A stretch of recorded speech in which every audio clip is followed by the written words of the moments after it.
Hey y'all, it's your money making mom. So I just wanted to talk a little bit about entrepreneurship. So every day somebody's saying like, "Oh, I'm gonna start a business. I'm gonna start a business." Let me let you in on a little secret. Like, it doesn't happen overnight.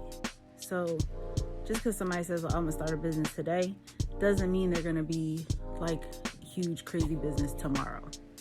It takes a very long time, like building your brand, building your business.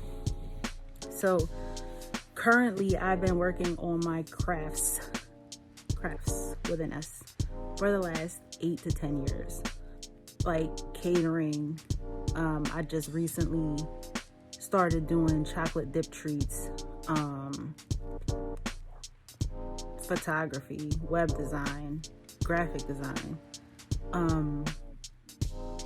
you name it. I've tried it, but my main focus really is food. My dad was a caterer when I was growing up, and a lot of things that I learned from him, and that's including like his empanadas is a crazy hit. Now that I look back and I think of how far I've come from the very first time I started selling it, like even the look of the empanadas are different. And I think it was like a eye opener once I had my kids in 2012 that like I wanted to be more present. I wanted to be a more present mom. I wanted to be around for all the big things that happen, first steps, first words. I wanted to be there for all of that. When you have 3 kids in 1 year, it really is like having triplets. And it was a hard decision to make for me to quit my job. But, we had to factor in the fact that we couldn't ask our parents to take our kids while we were at work because they're 3 babies. They're 3 babies. 3 babies in diapers.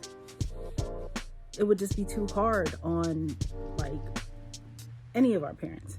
It was hard on me, and I'm their mother, So it just made more sense for me to quit my job because me working, whatever I was making was only going to cover daycare. And I just really didn't have it in me to put them in daycare anyway. It was just too small. They couldn't tell me if somebody did something to them. So that's when I decided I was going to go back to school. So I went back to school for my bachelor's. My kids watched me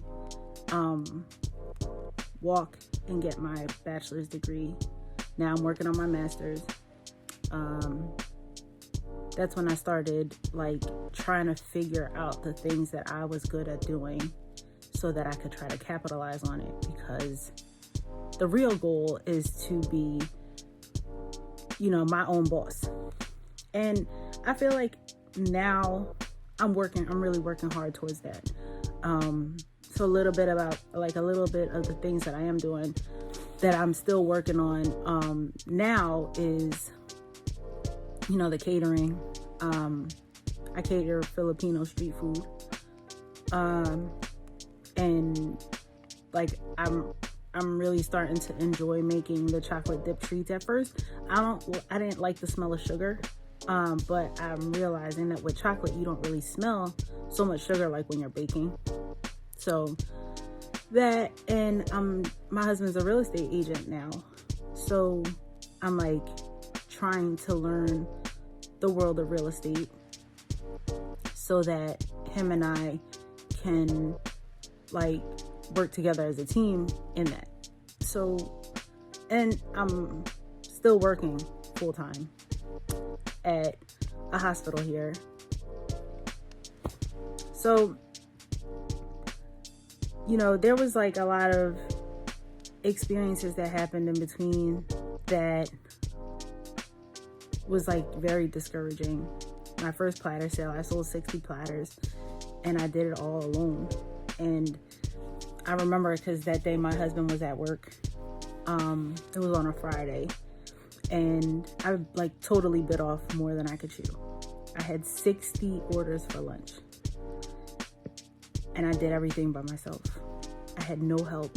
I cooked all the food by myself. I packed all the food by myself. I packed all the food into the car, did the deliveries by myself with my 3 babies. So while I was cooking, I had my daughter in a walker, and I had the boys in a pack and play in the living room. And every time they would start crying, I would just like stop what I was doing in the kitchen, run over there, figure out what was going on, and then go back. But I think that was a time where like we were really strapped, and 60 orders really helped me. It was a lesson learned. It was like a big lesson learned, but I was like really discouraged to do anything after that. But then I just kept looking at my kids, and I was just like, this just can't be it. Like, I still have to do more. So I started making sweet potato cheesecakes and did that for the holidays. And, I started selling my dad's empanadas, and like people started ordering them, like dozens of them at a time. So that's when I knew. I was like, all right, this is really what it's gonna be. And then now I've been doing it for the last 8 years, and I can say like empanadas really saved me sometimes. Like sometimes like that really, that came through in a pinch. So needless to say, I'm really talking about like, becoming an entrepreneur is so hard. It's a lot of work. It's really not for the faint of heart. Like, if you don't have the drive in you, if you don't have the determination, and you're not motivated, like an idea is just going to be an idea until you execute, So don't let any failures discourage you. Don't look at them as failures. Look at them as experiences. Take a look at all the things that went wrong and figure out ways so that the next time it doesn't go wrong. So it's funny, like my dad never measures anything.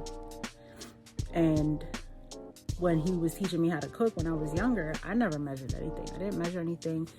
Like, even really tasting food, like I would never really taste the food, I would just smell it. So I never knew how much of what I was like, so I couldn't even write the recipe down for you because I don't know how much goes into what. But I did figure out like the measurements that will make 1 dozen empanadas. So because I figured that out, every empanada tastes exactly the same. I use the same brand ingredients each time. So everything always tastes the same. Because to me, you can't build your brand if you're not consistent with your product. But anyway, so, it takes years and years and years to perfect the blueprint. It takes experiences and failures and trying over and over and over again. And, it gets discouraging sometimes when friends and family like aren't showing you no love, or like they're not showing you no support. But that too, don't let that discourage you, because they might not be supporting you or like sharing your stuff or liking your pictures, but best believe they watching, they see you doing big things. And you'd be surprised at how many people you don't even know, they're the ones really rooting for you. Like, they really see, like, I can't even tell you how many times I've gotten a DM,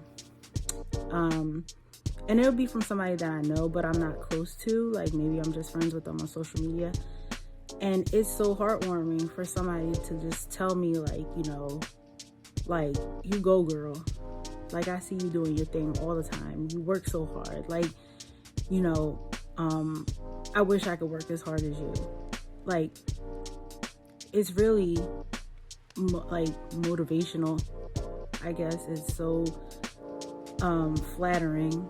It's like, it makes me feel good to know that like what I do doesn't go unnoticed. But not only that, like, just when I think that I'm not trying hard enough, somebody comes along and tells me like that I'm doing a great job. And every time I feel like I'm not doing a great job, it always helps when somebody's like patting you on your back. You know what I mean? Like, whether it be a stranger, a social media friend, a friend or family member.